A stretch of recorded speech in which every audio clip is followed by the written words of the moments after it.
What we're going to do today is a general talk on diabetes, and what I'm going to do is to give you an overview of what I'm going to talk today. I'll be talking about diabetes mellitus, an overview.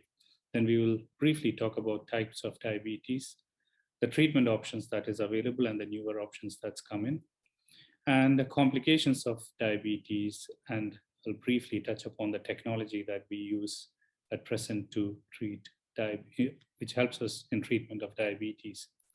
It's a broad topic. I will probably go just superficially touching all of them. If you have any questions, feel free to put in the chat box and we can discuss at the end. So diabetes, what is diabetes and what are we dealing with? Essentially, diabetes deals with three things. If you look at the pictogram on the side, the first, that is how an insulin molecule looks like. Insulin is a hormone that is secreted by pancreas, and that goes into the bloodstream. And the second pictogram is about it's a molecule of a glucose. And it's all an interplay between a glucose and insulin. And the third picture down below, what you do is a cell wall. Every cell in human body, or by which the organs are made of, every cell has a cell wall, that's outer covering of the cell. And for anything to get in or get out of a cell, you need certain pathways and receptors, and it's like a lock and key method. Nothing goes through that unless it has a proper channel or it has a proper lock and key mechanism. So diabetes is all about the interplay between these three things: the insulin, the glucose, and how it gets into the cells, and the pathway of that. We will discuss that a bit more in detail as we go along. So to be precise, when we talk about diabetes, what does diabetes mean? The word diabetes mellitus, diabetes means, it's a Greek word that means siphon through or pass through, and mellitus means honeyed or sweet. Essentially, what it meant was pass through or pass a lot of sweet urine. So this was first found out by the Greek, and they probably found it by tasting it. So what it means is passing a lot of sweet urine. That's what the word means. And what it involves is, this is a chronic condition. Chronic condition means it's a long-lasting condition that affects how your body turns food into energy. So when you eat something, the food is broken down to sugar. Most of the food, the carbohydrates, it's broken down to the sugar into in your stomach, and that's released into your bloodstream.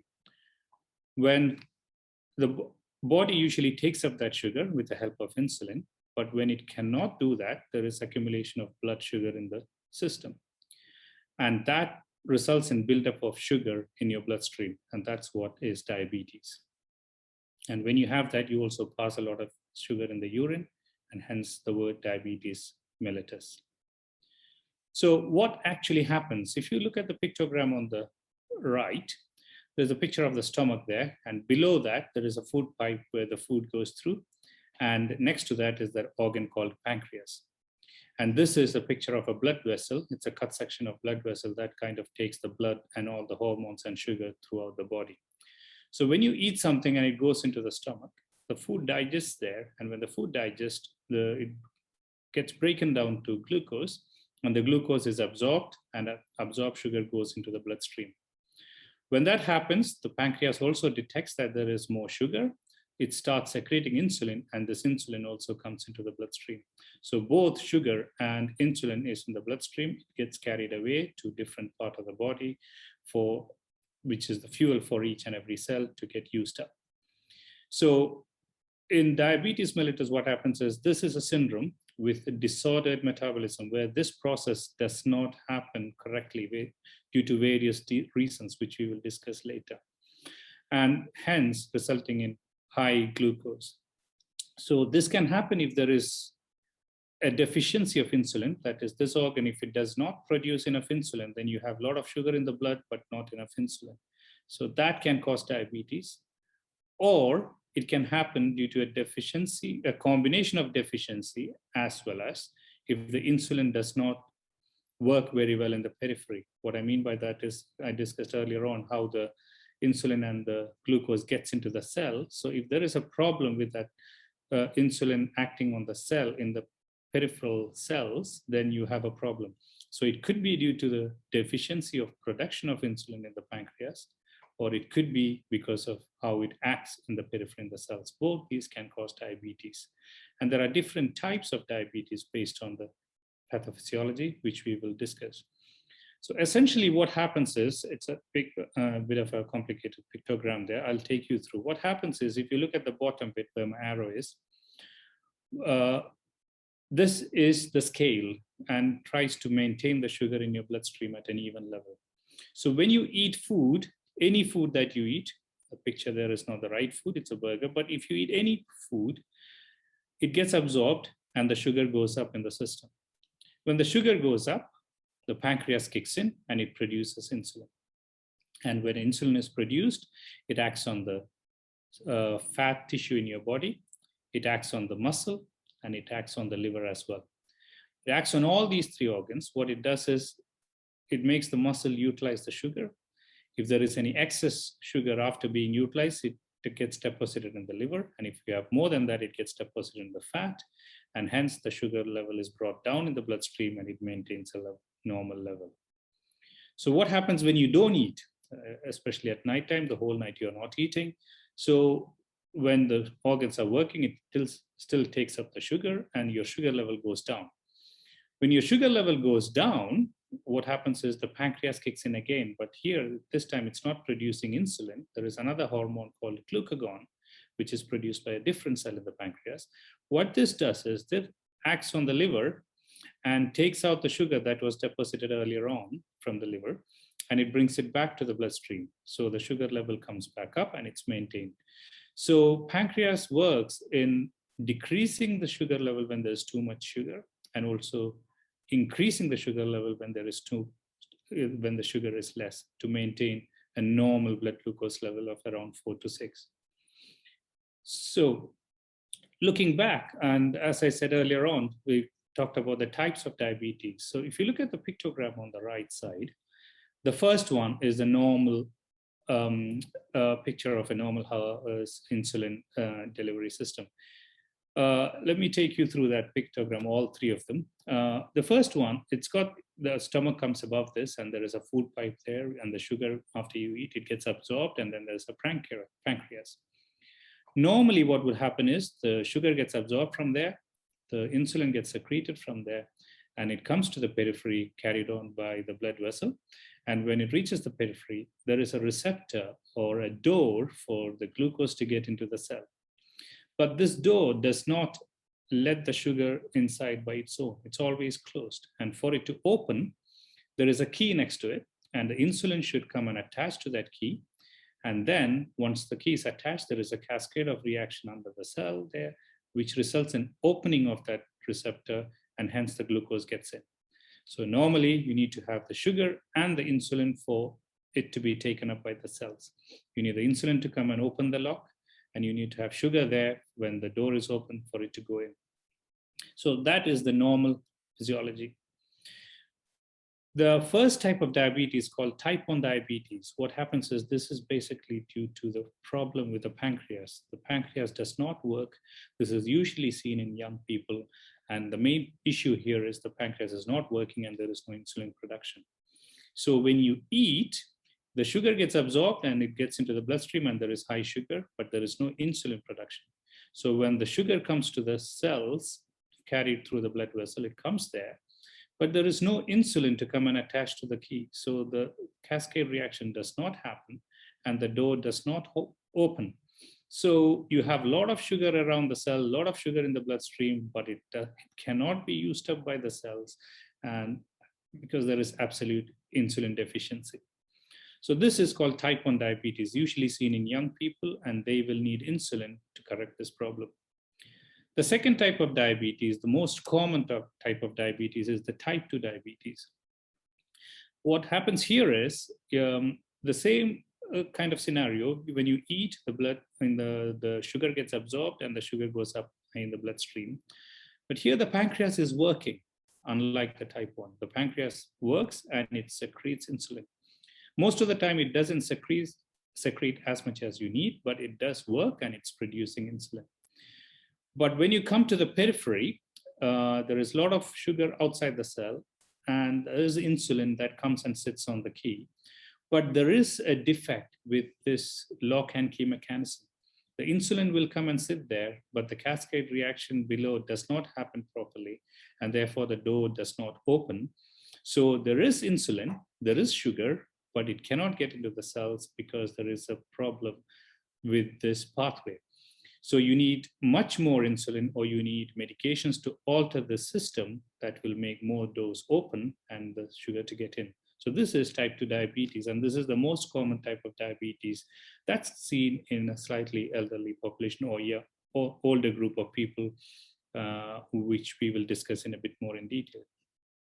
There are other types of diabetes, which I would go into details, but this is similar to a type 2 diabetes that happens during pregnancy. That's called gestational diabetes. You get treated during pregnancy and it goes away after delivery. And then there is also monogenic diabetes, which is purely genetic related. We do a lot of genetic studies to kind of find that out. Treatment is slightly different, but it's a bit more complex, and it's very, very rare.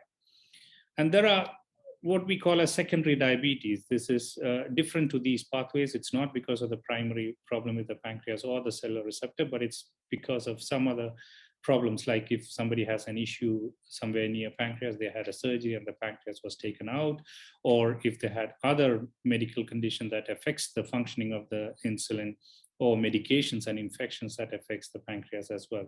So that is due to something else that's causing problems with the pancreas. That's called secondary diabetes. That's all very, very rare. What we will stick to is type 1 and type 2, which is more common.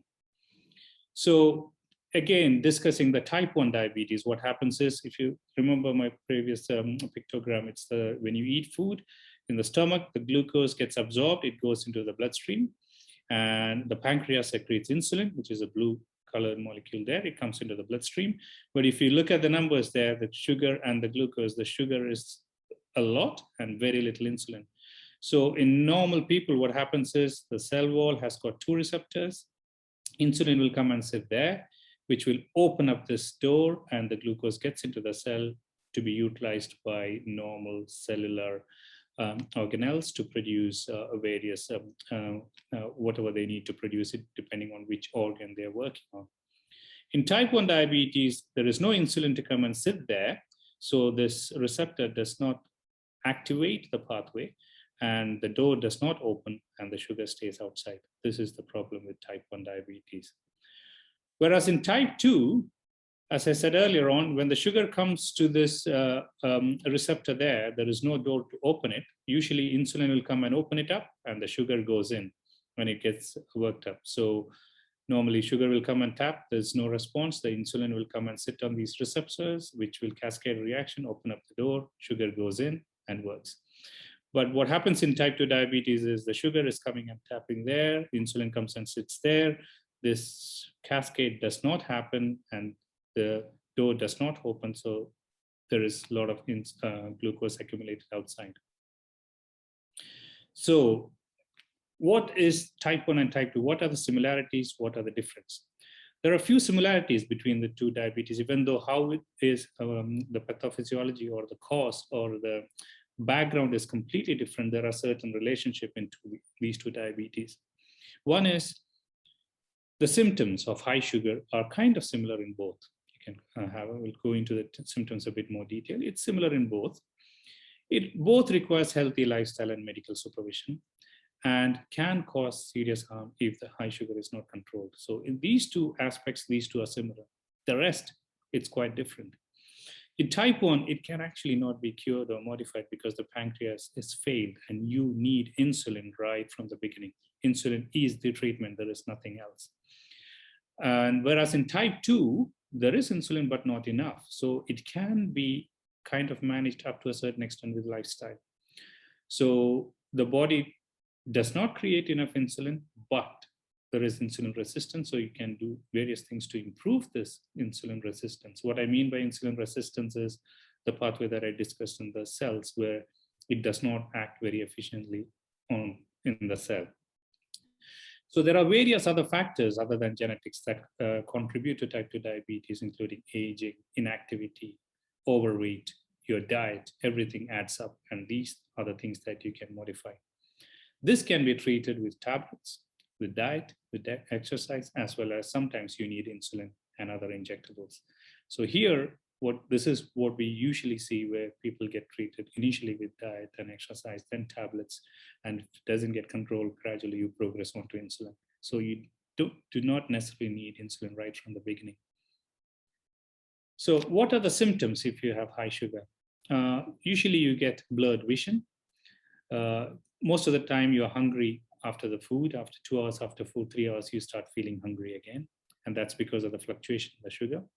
You tend to go to toilet quite often, you urinate very frequently, and you drink a lot of water. You're thirsty all the time. It's because of this high sugar, your body tends to try and get rid of the sugar through urine. So you pass a lot of urine, and then you're thirsty and you drink a lot of water. You tend to lose weight if your sugar is high. You're always tired and weak. And there is also a problem with the wound healing. If you have a cut, it takes much longer to heal. And if it stays longer, you start feeling numbness and tingling of the hands and feet, which is reversible in the earlier stage. And if the sugar is really, really high, then you have symptoms of feeling nausea, vomiting, or becoming really, really unwell. So talking about type 1 and type 2, as I said earlier on, type 1 is very rare. You only get 10% of the patients with type 1, but type 2 is quite common. 90% of the people with diabetes have got type 2. So what are the risk factors other than genetics? This is what kind of pushes you over towards type 2 diabetes, especially if you have got a family history of diabetes. Unhealthy eating, lack of exercise, and being overweight. 3 things that puts you at very high risk of getting diabetes if you have got a strong family history. So when you look at the risk factors for type 2 diabetes, there are something that's modifiable and something that's non-modifiable. What I mean by non-modifiable is genetic factors. If you've got a family history of diabetes, you are at high risk of getting that. You cannot change that. The second factor is the age. As you age, your chance of getting type 2 diabetes is higher if there is a family background, if your weight is on the overside, or if you don't do much of physical activity. So, and usually the risk goes higher up after age of 40 and definitely after 45. And ethnicity, that is again something which you can't change. And people with ethnic background, especially from India, Southeast Asia, the MENA region, they have got high risk of getting diabetes, because that's their ethnic background puts them at a very higher risk of getting diabetes. Now, there are modifiable risk factors, obviously, like obesity, your weight being on the higher side, physical activity, which you can change. And there are other metabolic factors like IGT, IFG, and GDM. What do I mean by that? I mean, a bit more detail into that. What I mean by that is there is an entity called pre-diabetes before you become diabetic. So either you have got normal sugar or you are diabetic, where the sugar is very, very high. But there is an entity in between, which we call as pre-diabetes. What I mean by that is if you have somebody with diabetes, or if you know somebody with diabetes, you would have heard about the blood test called A1C. It's called HbA1c.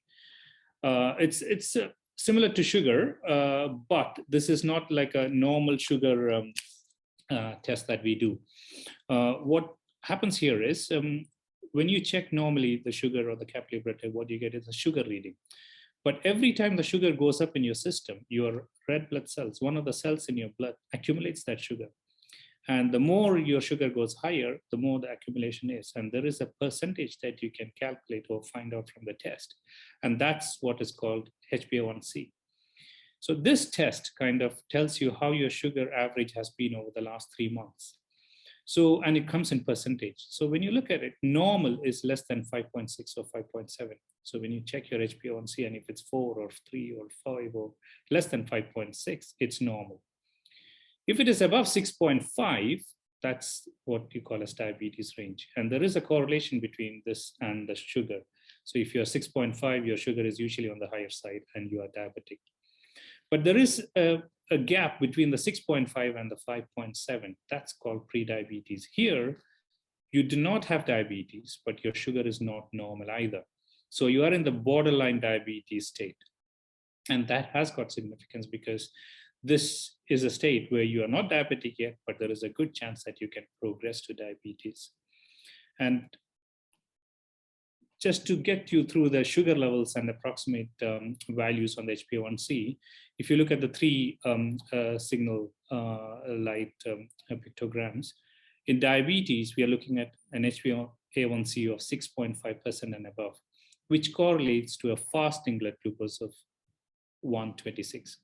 And after food, glucose test is something that you do to test diabetes, which we used to do quite frequently before, but we are moving away from that. But we still do that in pregnant ladies. But just for the sake of discussion today, we'll ignore the test and just talk about the sugar. And what it means is this is a sugar after you eat food or after a meal. So your sugar is above 126 in the fasting or above 200 after eating, then your chances are your HbA1c will be above 6.5, you're in the diabetic range. If your sugar is between 100 to 125 in fasting and between 140 to 199 after food, that means you're not diabetic yet, but it's not normal, you're in the borderline range, and your HbA1c will correspond to 5.7 to 6.4. And below that, it's all normal. So what's the significance of this? The significance, if you look at one of this data from the US, around 84 million people, that's more than 1 out of 3 adults have prediabetes. So if you look at that, the number is going to be even higher in India. You could easily say it'll be around 100 million people will have this. 1 out of 3 means that's every 3 people you take randomly, one of them has diabetes. It's, of course, it's pre-diabetes. It's slightly different in US, but it's not very different in India as well, because India is also a high-risk country. But the worrying factor here is not that it's so common, it's that 9 out of 10 will not know that they have pre-diabetes. So 1 out of 3 can have pre-diabetes. And out of that, if you take 100 people with pre-diabetes, 90 of them will not know that they have pre-diabetes. So unless you check them, this is not detected because you're completely asymptomatic. So if there is a family history, and if your weight is on the higher side, and if you got higher risk with ethnicity, it's good to check, especially if you're after 45, at least to know where you stand with regards to prediabetes, because knowing this is very important. If you have prediabetes and you're at high risk, what you can do is just by changing your diet to healthy diet and being more active, you can actually reduce the risk of developing diabetes by more than half. So if you have prediabetes, as I said earlier, there is high risk of developing diabetes. And simply by changing your lifestyle with exercise and diet, you can reduce that risk by 50%. That is a huge, that's a huge impact that you can make on your life with regards to future diabetes progression. So coming back to diabetes, type 2 diabetes, how do you manage them? As I said, the first target, it's usually what we see is type people diabetes they get diagnosed, go and get a medication, but there is way much you can do before that. And the most important thing here is diet. You can make significant changes to your diet, especially the carbohydrate, the sugar that you have, the sugary drink, the rice, the white bread, all these are like simple carbs which get absorbed quicker and the sugar can go up. If you can make changes to these simple carbs and go for complex carbs, switch from white bread to brown bread and reduce the rice, go for more vegetables, proteins, and reduce the carbs, that can have a huge impact on the sugar. The second factor is exercise. I'll come on to that. And then we have medication and self-management through lifestyle. Obviously, self-management through lifestyle is what I've been discussing always through your exercise, your weight, your diet, etc. So coming to exercise, what it does is there are two things exercise does. One, if you do regular exercise, there is a good chance that you will lose weight. If you do regular exercise, and even if you don't lose weight, there is another factor there, that what we call as the insulin resistance that I talked about earlier, where the insulin comes and sticks to this receptor which opens the cells. If you do regular exercise, what studies have shown that is this pathway where the insulin acts and opens up the receptor, it becomes more efficient. So simply by doing exercise, your insulin becomes more efficient in opening up these doors. So your sugars are used up. So your sugar level comes down and your insulin becomes more efficient simply by doing exercise, even without losing weight. If you do exercise and lose weight, that's double the benefit. So insulin sensitivity increases significantly with exercise. And that usually is if you walk half an hour a day, if you're diabetic, or around 4 to 6 hours of exercise during the week, we see a significant improvement in insulin sensitivity. So coming next to the medication, that's the next. This is a photograph. If you see a list of medication down, that's actually a photograph from my pharmacology textbook when I was a medical student in the 90s. And hardly around 12 medications there. But the interesting fact is, out of that, we only use 2 of them now. And rarely the other 2 others, but mostly just 2. The rest all have gone. It's phased out. And if you look at the way the medications have come and how it was discovered, for example, metformin, the medication that's most commonly used, it was first discovered in 1922. And then first clinical trial in 52, that's after 30 years. And then first introduced in France in 57 and US in 1995. So by the time from discovery to use by the FDA approval in USA was around 70 years. That's the time you needed in the last decade for a medication to be discovered, go through the clinical trial and come into the market. And if you compare that with the speed at which our COVID vaccine was developed from getting on from the lab to clinical trial to the market within 2 years, you can see how science have progressed. So after the 90s, in the last 20 years or so, there has been a huge explosion in terms of research and newer medication coming into the market. Things have changed significantly. As I said, what I studied in medical college is not what we do now. We only use 2 of them, and there are around 13 newer tablets. And there's even one more added to that list, which came out a couple of months ago, which is not on this. And that's just cleared the clinical trials and it's in the market. So our choice of medications have changed significantly. Our approach to diabetes have changed significantly. And then, of course, we also have choice of a lot of injectables in terms of insulin, different types of insulin, and a newer injection called GLP-1 analogs. I wouldn't go into detail of the medication, but I would just talk about one, which is fairly new. It's an injectable that's used for type 2 diabetes, which is not insulin. So in type 2 diabetes, when we talk about injections nowadays, it's not always insulin. There is another one which helps with the weight loss, with sugar control, with your appetite and your weight. This is a very good one. And I deliberately put a picture there. That's a picture of a Gila monster, which you see in the Native American countries. The reason why I put that is this medication was actually developed from a molecule that was found on the saliva of this monster. There is a good story behind this. What this monster does is this usually feeds for around 6 weeks in a year and then goes to sleep and hardly feeds again in the next 10 months. And there is no other animal that does it. Of course, there are animals that goes into hibernation during winter, but usually sleeps for 2 to 3 months. So this one can sleep for up to 10 to 11 months after eating for 6 to 8 weeks.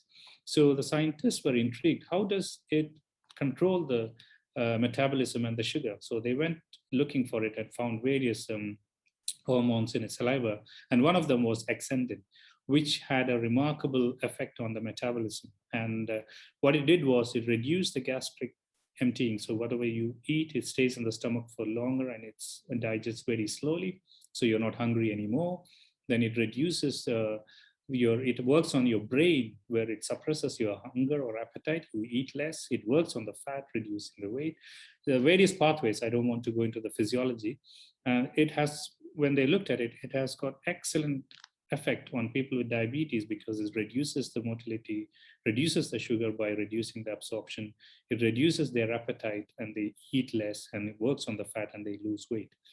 So this injection is something that is used before insulin, and it's been there for the last few years, but it's getting more and more popular.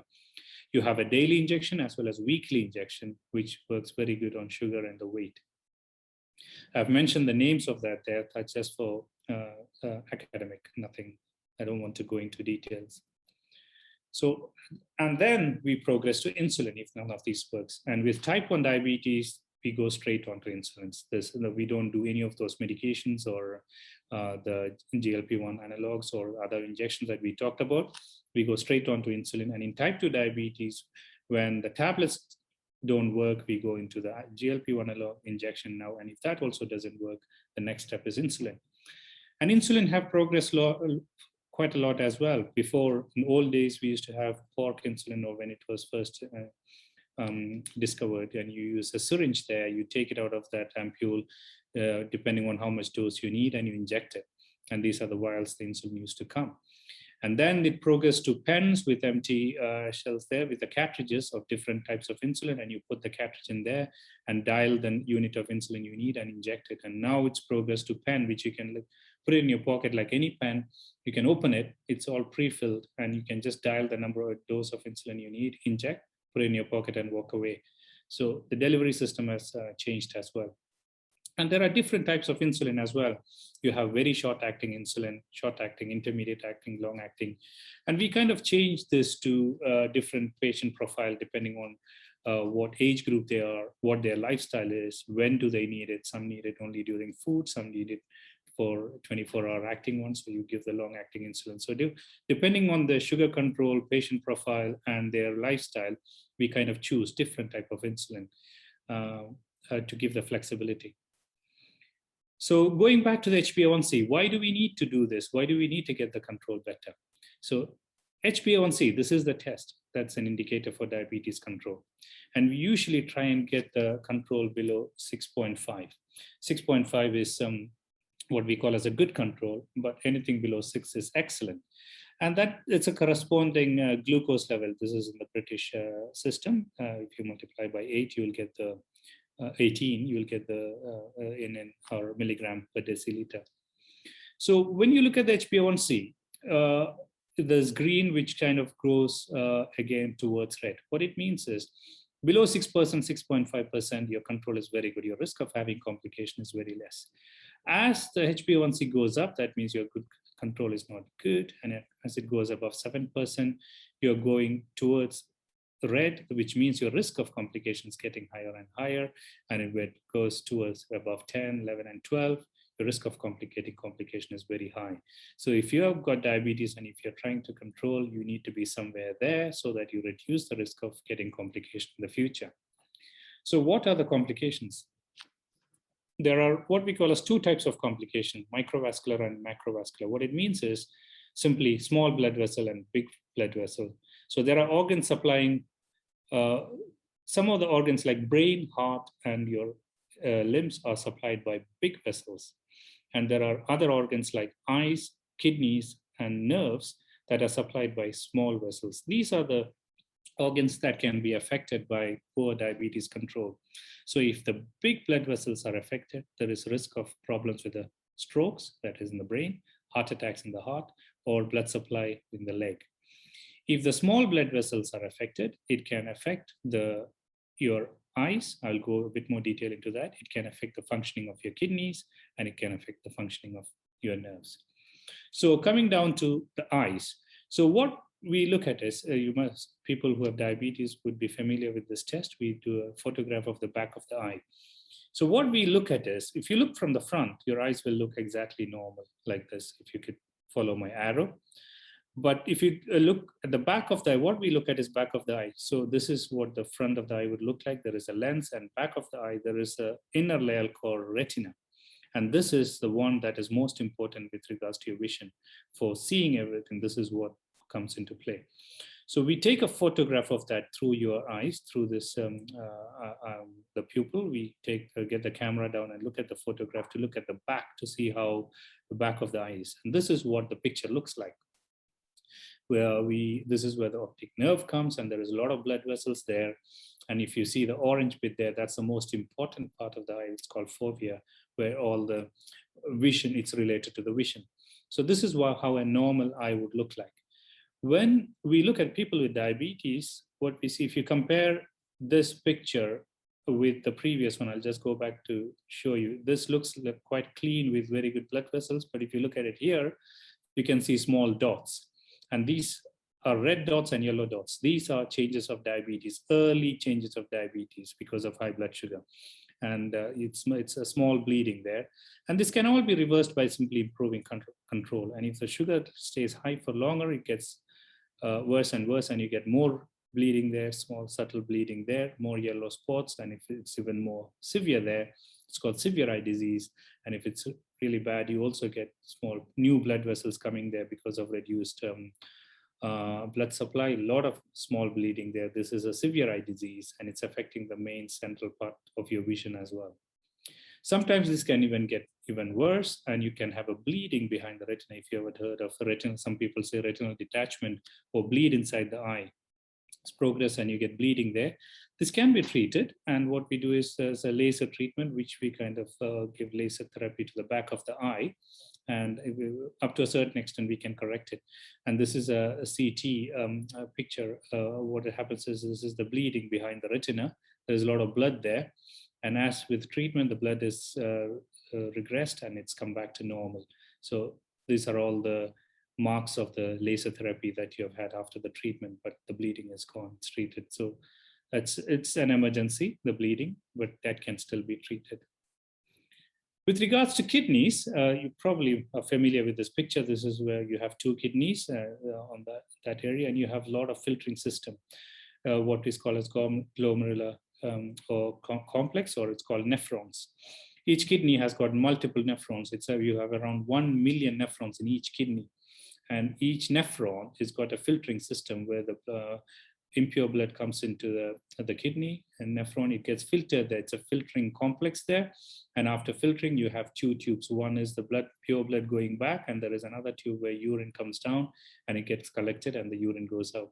So there's 1 million of each of this in each kidney. So each around 2 kidneys, you have 2 million, and this is constantly working to purify your blood.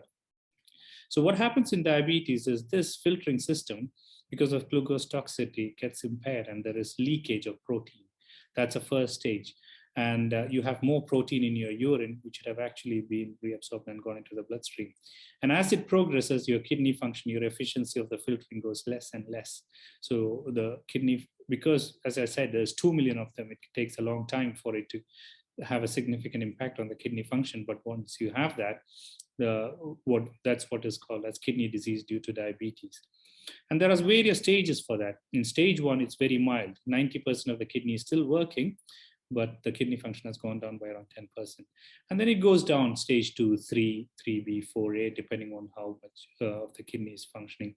And by the time you have reached stage 4, it's just 30%, 15 to 30% of your kidneys working. And stage 5 is less than 15% they're going towards dialysis side. What about the peripheral neuropathy? What I mean by that is the nerves affecting the hands and legs. So when you look at the small nerves that supplies the skin of the leg or feet or hand, these nerves have got a blood supply on its side. So that's how it works. So with people with poor control, these blood supply, the small blood vessels get blocked and the blood supply stops. And when that happens, the nerve gets damaged. And that causes reduced sensation of the leg.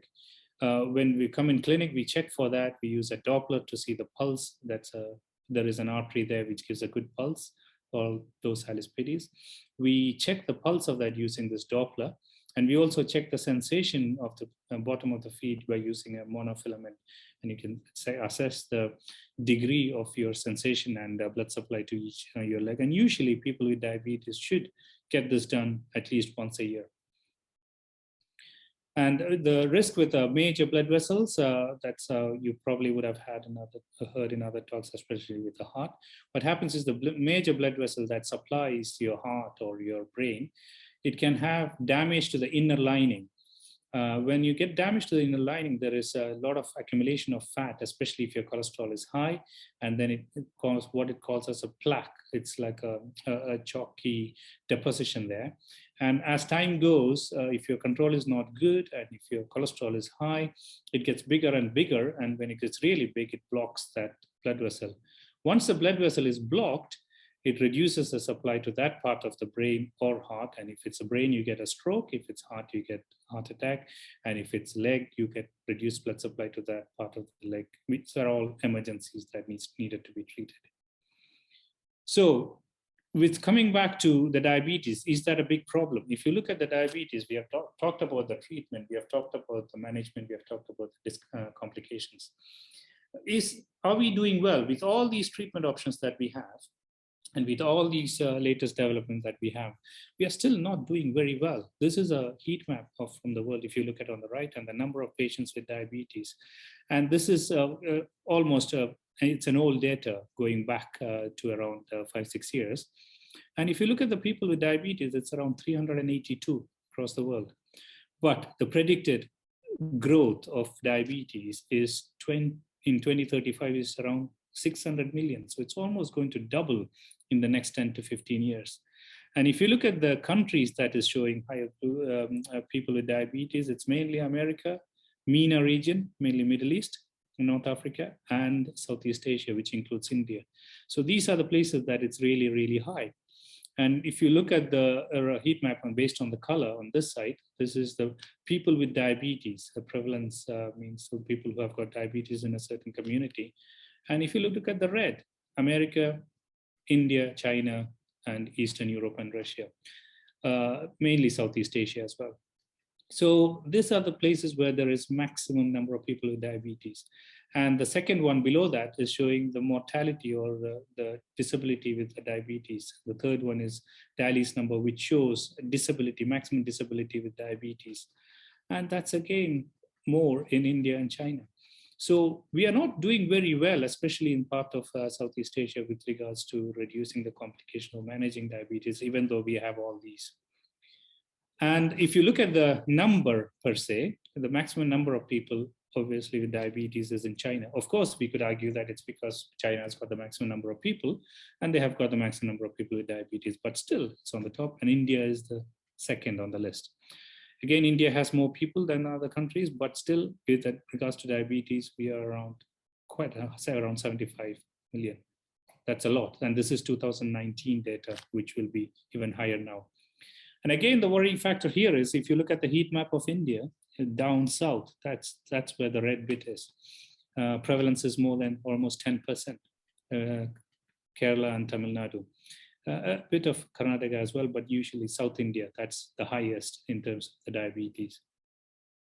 So what is causing this increased risk of diabetes? It's mainly what you call as our lifestyle. Obviously, there is genetics. Southeast Asia ethnicity has got the highest risk of having diabetes, is family history. But there are a lot of other changes that's happened in our society that's put us at more risk. And if you look at the data in 2015 and the predicted in 2040, in 2015, the number of men and women are kind of similar, but it's predicted to grow in both and more in women as well, probably because of the lifestyle change and activity. But the significant issue or the problem here is the lifestyle. Now, if you look at this right side, if you look at the number of prevalence that is existing and predicted in rural and urban, that's simply people living in villages and people living in town. The existing one it's more in urban area, but if you look at the predicted in 2040, it's almost 3 times in urban area. So simply by living in a township, your risk of having diabetes is tripled. And why is that? It's just not because of living in flats or living in houses, because your lifestyle changes significantly if you're in town. You walk less. In villages, you walk more. You tend to use your car. You are always on some kind of transport. Your food habits change. You are using more fat food or what you call junk food. And your exercise and activity kind of changes as well. So with moving to urban or township, your lifestyle changes significantly. You become less active, your weight goes on the higher side, and your risk of diabetes triples, and your chance of getting it is 3 times higher unless you stick to your lifestyle in terms of activity that you did before when you were living wherever you have moved to an urban area. So does that make a difference? This is an intervention study that was done in US, and they looked at various people and they did 3 things. What they did was they took people and put them into 3 categories. One was they thought high risk of diabetes, they did nothing and just simply observed them. The other group, they gave a tablet which reduced the risk of having diabetes. These are people with pre-diabetes. And the third one, they just went for lifestyle, no tablets, just lifestyle. And what you can see in these three groups, it is divided into three different groups. The first three is between age 24 and 44. The second three is between 45 and 60, and the third one is above 60. And what you have seen is the first one is no, they didn't do anything, and obviously not significant change. The second one is with the tablets, the risk of developing diabetes is less. But the third group, which did only diet and exercise, had the maximum benefit in terms of developing diabetes, less than 50%. And that gets better as you get older. If you look at the benefit of just diet and exercise, as your age progresses, the risk is better and better. So you're simply by doing that and exercise, you're getting much benefit than even taking tablets before getting diabetes. So there are a lot of barriers to do this, but to achieving better control. And some of them is something that we can change. Some of them is very difficult to change. And some of the society here, obesity is not considered negatively. And if you're on the higher side, if you lose weight, people tend to ask, are you not well? So sometimes being healthy is considered unhealthy. And obesity is not considered negatively, which is a high risk. Fat food culture, people tend to move on to quick junk food, which does not help with putting you at higher risk. And of course, changing diet is very, very difficult. It's easier to say, but when your lifestyle, it's very difficult to change it unless you put a real effort to change it. And there are cultures, and it's changing, luckily, and it's changing significantly, especially in Southeast Asian countries, that value given to physical exercise, more and more people are more aware, and they're starting regular exercise, which is a good thing. And the time barrier. Most of the time, the excuse is I don't have time to do physical exercise because of the work and family commitments. And what I usually tell them is, I mean, if you are in a normal range, that's fine. But if you have diabetes, and if you're somebody who cannot find time to do exercise or look after yourself, then your body will force you to find time later on, and that's not a good place to be. So finding time is very, very important. And lastly, fatalism. People just blame their fate or God for whatever it is there. Yes, of course, there are some things that you can't change, but there are a lot of things that you can change. And unless you put your effort to change it, it's very difficult for your health to change. So briefly, I will go very quickly. We are reaching the time. The technology, this is something which we cannot complete with any talk on diabetes. We are kind of getting there. We'll make it a bit quick. You're familiar with these blood glucose monitors that you use to check blood glucose. This is very important to check it because a few factors here. One is you know where you stand when you check blood sugar. The second is if your blood sugar is deteriorating, you know something is wrong, and there are things that you can change, including your food, your exercise. And thirdly, if things are going bad, you need to look into the treatment options and time to visit your doctor. So it's important to monitor your sugar. And these were what we had before, and now we have newer meters which can even be connected to your mobile, and you can carry the data with you. And then we have also got what we call as sensors, Freestyle Libre, for example. What you do is you attach the sensor. Each sensor lasts for 2 weeks. You just put this on your arm, and this collects the data for almost 8 hours. So you have a reader, and even on top of the rest, you can put the rest on. Nobody sees that. And you simply swipe this reader on top of this, and the sugar readings will come on this. The advantage is if you swipe for around every 8 hours, so 3 to 4 times a day, you get the full 24-hour profile, and you can see where exactly the sugar is and what is happening and where we need to intervene. And this is what the download looks like. When they come to clinic, we download it and we look at it and we see the full glucose profile, how it's been during the day, where it's going up, where it's going low, and what needs to be corrected and what we can look into to give us the average based on these readings. And you can even check them. You can download the software into your mobile, and you can swipe with your mobile and bring the mobile to your clinic. We download it from the clinic, and we look at various readings, including time in target. This is something I don't want to go into details because this is a discussion on its own, but we can look into various things and adjust the insulin or medications to improve control. The next one is insulin pumps. You might have heard of this. This was when it was first discovered in the 70s. That was how big it was. You have to carry it on your back. It's a continuous insulin delivery system. And now things have progressed from the size of an infusion pump to a size of a deck of cards, which you can just clip it on your pant and you have a tube and it's a reservoir. It's a continuous insulin. You can adjust the rate using the remote there. And all you need to do is press on the remote and this delivers the insulin. This does not check the sugar for you. You have a sensor to check the sugar. And sometimes you still need to do what you need to do on the remote, but it's a very good delivery system where you can stop and start whenever you need. So that's the insulin system. And now we have the new Medtronic 670, which kind of interacts with the sensor. The sensor tells it when the sugar is low and it stops. And it also tells it when its sugar is very high and reduces. So it kind of, it's not exactly like pancreas, but we are moving towards it. So there is a sensor there is a pump there, there's a delivery system. It kind of acts and warns and stops when the sugar is going low. And then you might have heard about pancreas transplant. What pancreas transplant is, we just replace the pancreas that does the work. Again, it comes with a lot of limitations because you have to take a lot of other medications to make sure the body doesn't reject pancreas when you have the transplant. And nowadays we are moving on to a different one where you take the donor pancreas, you take it through a sieve and just take out the cell that produce, as I said earlier, there are other cells that produce different hormones, but you just take the cell out that produce the insulin. And you just inject that insulin. It's no need of surgery. You just inject that cell into one of the artery, it goes into the liver and stays there and start producing insulin, which is called islet cell transplant. This is also being done quite common now. The uptake is not, the result is not as good as pancreatic transplant, but it's still, there are people who have stopped using insulin after that. But again, you will have to take other medication to make sure the body does not reject it. So these are all. Pancreas transplant has been going on for a long time. Islet transplant is relatively new, but still been going on for some time.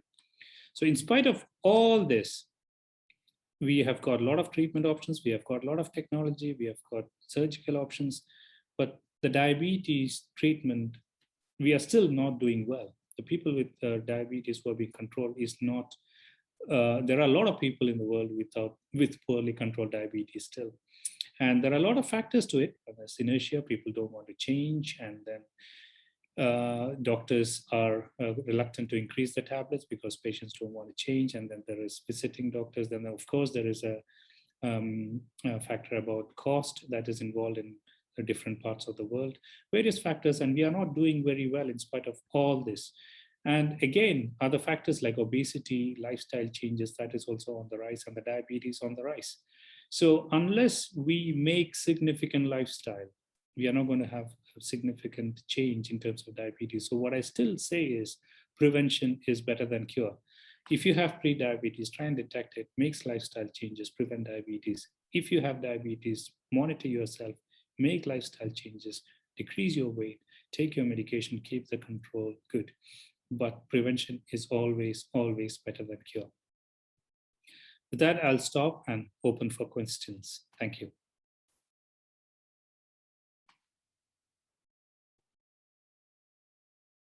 So I'm just going through the chat. I'll open it. If you feel you want to ask any questions, feel free and ask.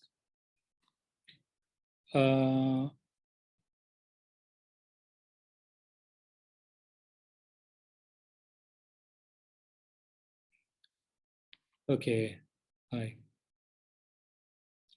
Okay, so there are, thanks for excellent. The study in Halkiewicz et al. Suggested type 1, type 2 diabetes mellitus can be divided into 5 separate SID, SIDD, SIRD, MOD. Right, these are all different subtypes, yes, the thing is, there are various studies, various factors, various genetics, and there are different types of haplotypes that's involved. And even with regards to complications, people who have got good complication can have poor control. So there are different types. What I mentioned was in brief, I didn't go into the details, and I didn't want to get too technical or academic. There are various types, and depending on what you look at, if you're talking genetics, there are various subtypes. If you're talking about the phenotype, there are various subtypes. If you're talking about complications, people with good control get poorer control based on various other factors.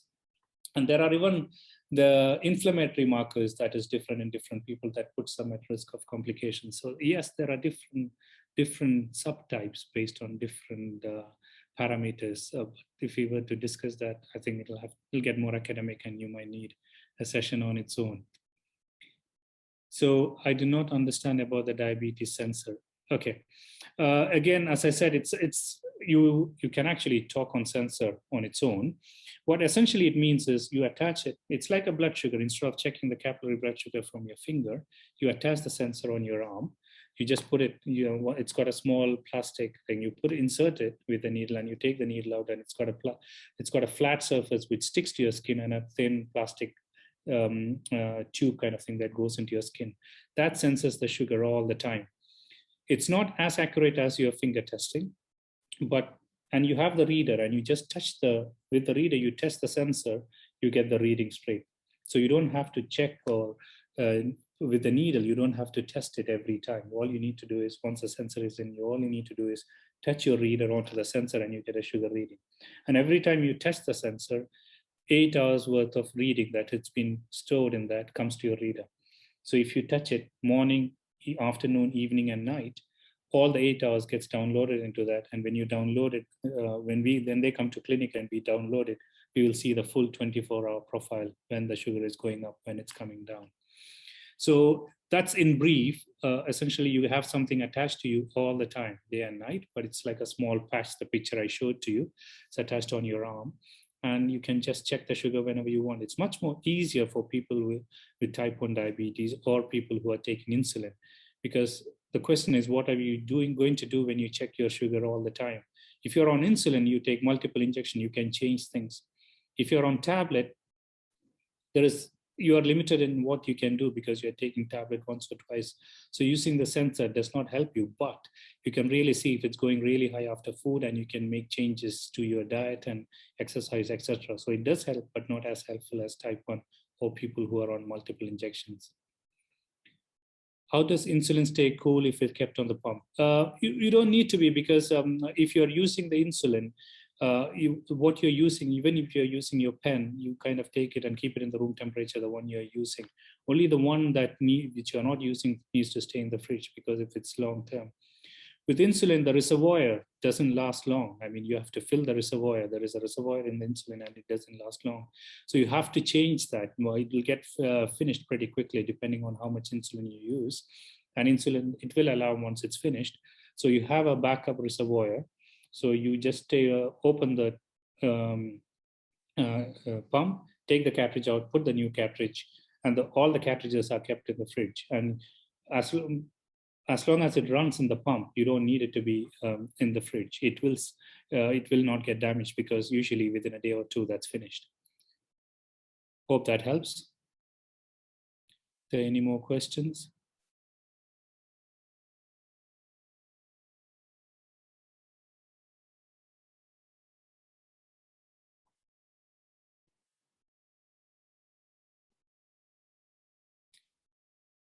That's all the questions I can see, unless anybody has stop sharing slides so I can go.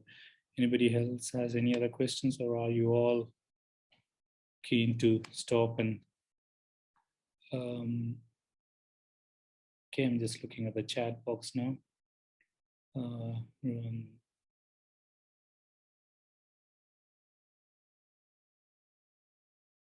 Okay, I think that's what it is. Can I completely prevent diabetes if I have family history of diabetes? It depends what you mean by completely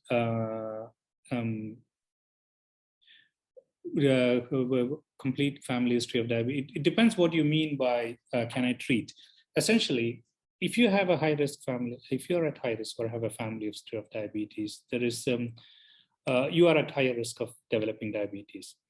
So the question is usually, are you going to get diabetes? The question is usually, when are you going to get diabetes? Because the chances are you may get it. So, and if both the parents have it, the risk is higher. And especially if you're from a Southeast Asian background, the risk is even higher. So you can modify this risk.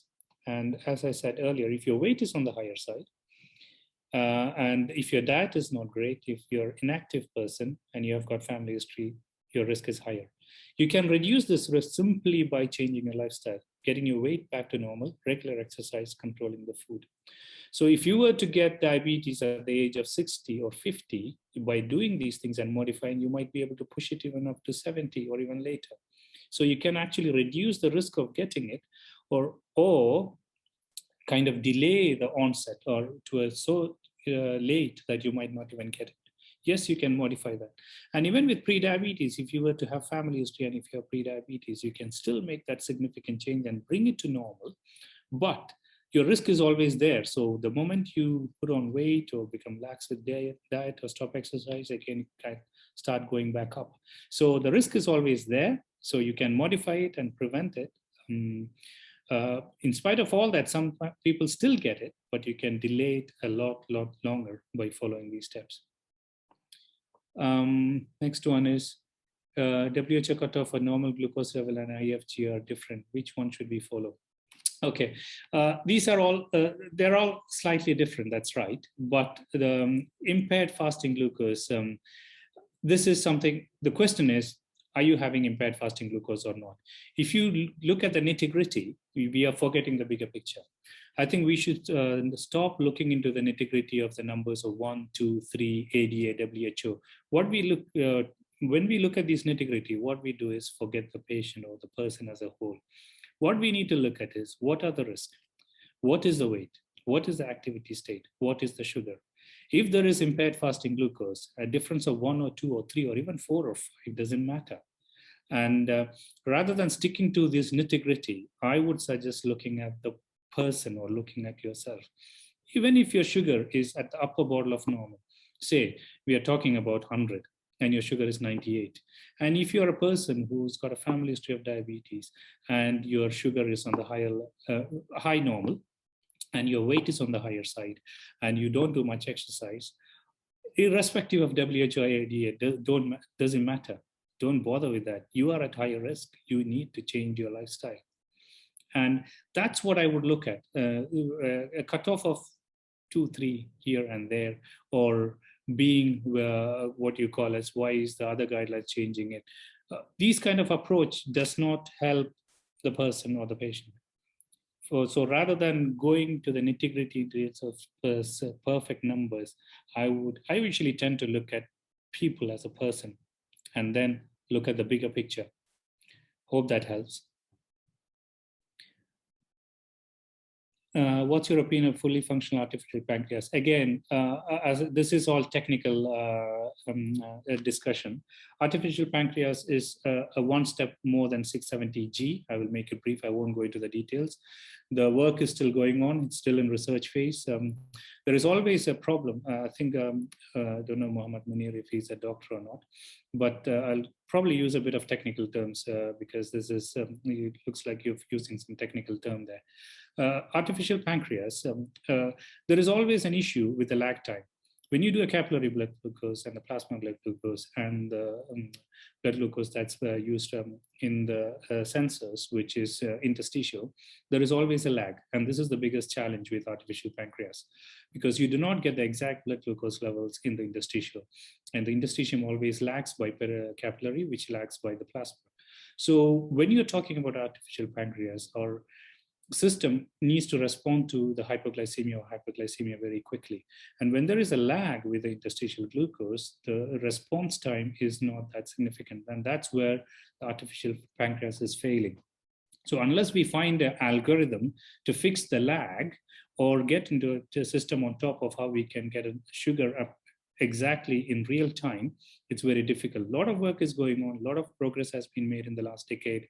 We might get there, but we are not 100% sure. Unless we get over that challenge of the lag in the glucose level, it's difficult to get that going. Because if you're having a hypoglycemia or a predicted hypoglycemia, if you're on the slope down, if there is a lag, by the time it detects and stops the pump, you've already hit hypoglycemia.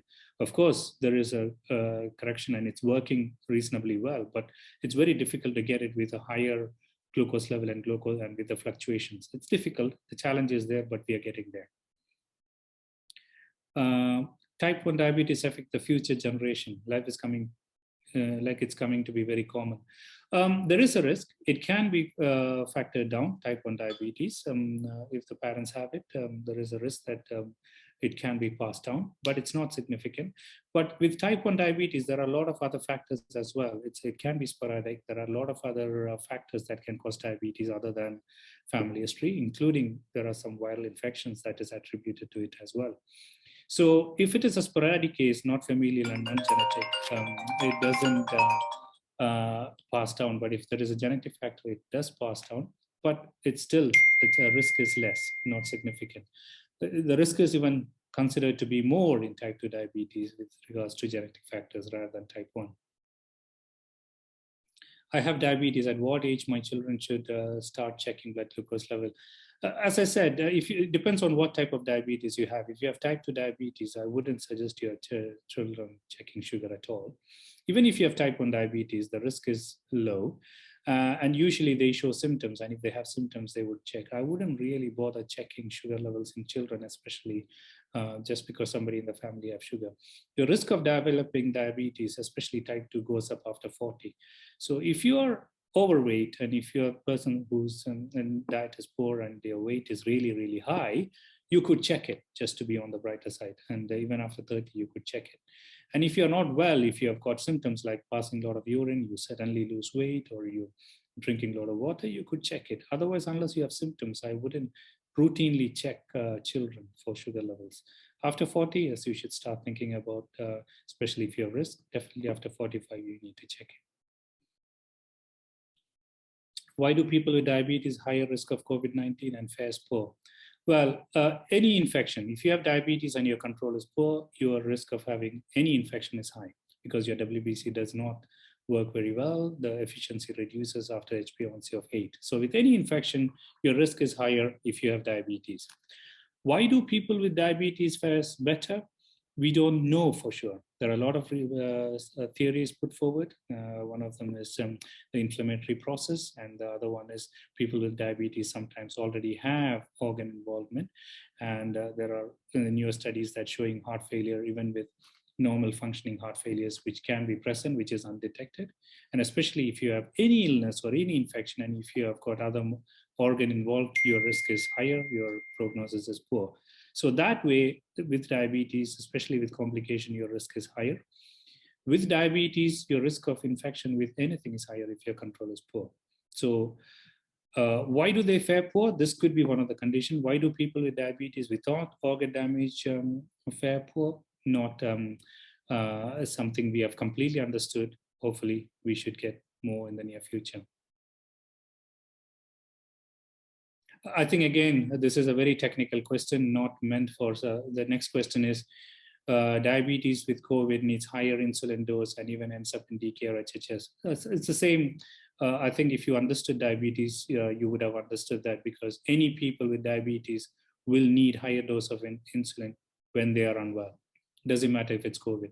Any infection, any sepsis, your insulin requirement will be higher. And anybody with diabetes, when they have an infection, there is a risk of them going into DK or HHS. So if you get them earlier on and they went into DK and HHS, it's probably because the management was not accurate, because you need to be a bit more aggressive with DK and HHS. And anybody with a poor control, multi-organ failure with diabetes, they have a higher risk of HHS if with any sepsis. HHS usually does not happen acutely. It's a long-standing condition. So if they're in HHS, probably their control was poor for a long time, and then they had this COVID infection, and you find them in HHS because they have come with a COVID infection. People does not usually develop HHS all of a sudden in an acute setting if they came in with normal glycemia. Of course, people with type 1 will develop DKA, but not HHS. HHS usually people with poorly controlled diabetes for a long time. They had an infection, they come in with COVID. And you can find that with any infection, right? Just not COVID. And any infection, your insulin dose requirement will be higher as well.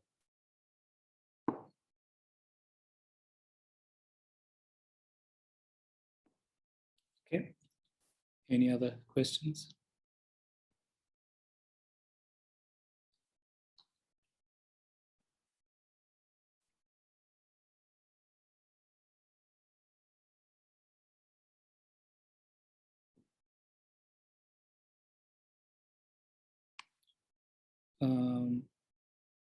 Just going back to, let's put in the, okay, there is a last question, one more I'll take. That is from Sumera Reis. Is diabetes completely curable? Okay, that is a $1 million question. Now, there are more evidence coming in terms of reversing diabetes, not curable. As far as we know, there is no cure for diabetes with regards to treatment options. The question is, can you reverse diabetes? And there are a lot of studies there, especially the Newcastle study, if you would have heard of that. What it does is, if you're early on in diabetes, you can reverse it by significant reduction in your calorie intake, your carbohydrate intake, and also reducing the weight. So if you are diabetes, if you're a newly diagnosed diabetes, by making significant lifestyle change, and when I say significant, in the study group, that was really, really significant, because your calorie intake was less than 800, which is essentially a bit of liquid food. To that extent, if they reduce it, they reduce the fat deposition in the liver, which also reduce the fat deposition in the pancreas, which helps a lot in terms of reversing diabetes. But having said that, they reverse the diabetes, they go into normoglycemia, but the diabetes, they're what we call as a state where they are in diet control. We don't still call them normal, we call them diabetes in remission, because if they stop their dietary habits, if they gain weight, and if they put on weight, if they stop exercise, the chances are it will go back up and they will develop diabetes again. So yes, you can reverse it, but still we are not in a place where we can cure it. Right. So I think Mohammed Munir is still asking again quite a few technical questions, which has affinity to beta cell, admits COVID, needs higher insulin dose. Again, these are all technical questions. I'm not sure why we are doing this in a patient meeting. I'm happy to take this question separately. Yeah, does SARS have affinity to beta cell? Don't know.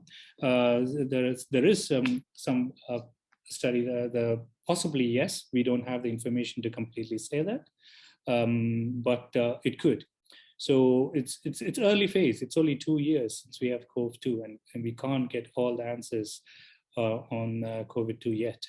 It can have, because there are people who have developed diabetes after COVID infection. Has it got? Theoretically, yes. But has it been proved? Not yet.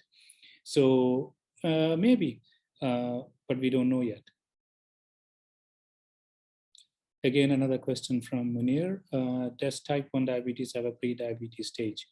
No, technically, we don't have a pre-diabetes stage, but they can have when there is a progression of diabetes type 1 as well, because you have reduction in beta cell function. So you might not be full-fledged diabetes, and what they have is, we call that as a honeymoon period. This is the diagnosis of diabetes made, but they still have functioning pancreas, so they don't need all the insulin that they would normally need. So they still have a functioning pancreas, but they are not fully full-fledged. They don't have type 1. They do have type 1 diabetes, but not fully dependent on insulin, external insulin. So there is a honeymoon period, but not pre-diabetes period. Once the process starts, there isn't much you can do. There is a lot of studies with antibody control and treatment options that is still being trialed to prevent that progression, but nothing is successful yet.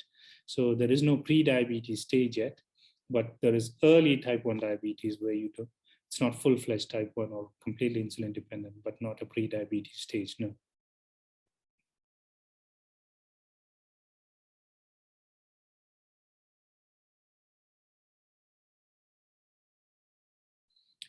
Can diabetes be diagnosed before delivery of baby? And if yes, does people tend to check it and for common? No, we do not check it.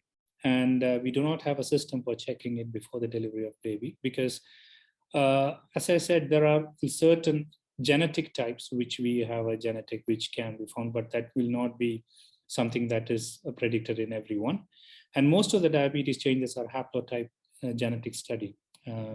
So this one, even if you have those genetic haplotype changes with regards to type 2 diabetes, you might not get diabetes, because even if you have genetic predisposition, if you have made significant lifestyle change, if you have kept your weight normal, if you have been fairly active, there is a good chance that you could avoid it in your lifetime. So even if you have that haplotype, you might get it, you might not get it. So there is no point in jumping and doing that test just to find that defect where A, you can't treat it, B, it might not be very relevant later in life.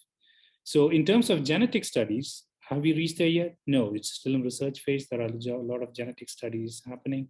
So would we get a treatment in terms of genetic studies? Maybe in the future, but we are not there yet.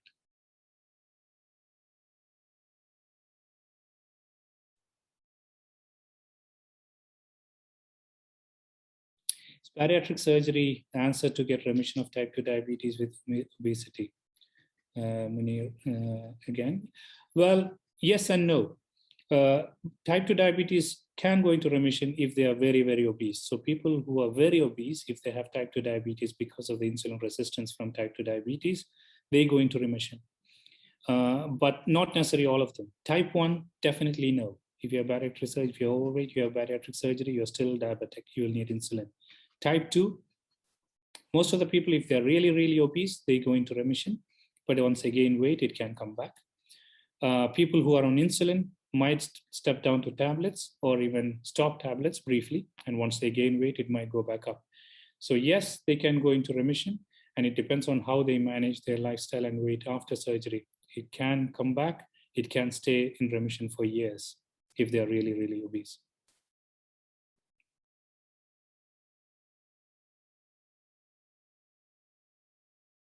Type 1 becomes obese, can we add metformin? Yes, it helps. I do that.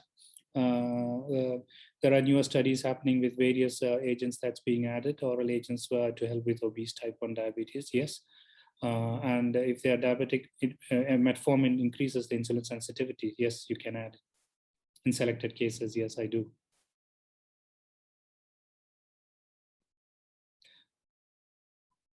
SGLT2 in type 1 DM. No. There has been some studies, but the risk, especially with tigliflozin, the others, there have been any studies only with one SGLT2. The study showed some help with insulin sensitivity, but there was increased risk of DKA. So I do not use SGLT2. The evidence is not there yet. There has been a lot of discussion and a lot of studies, but there is still a risk of DKA with tigliflozin in type 1 DM. So I do not use it.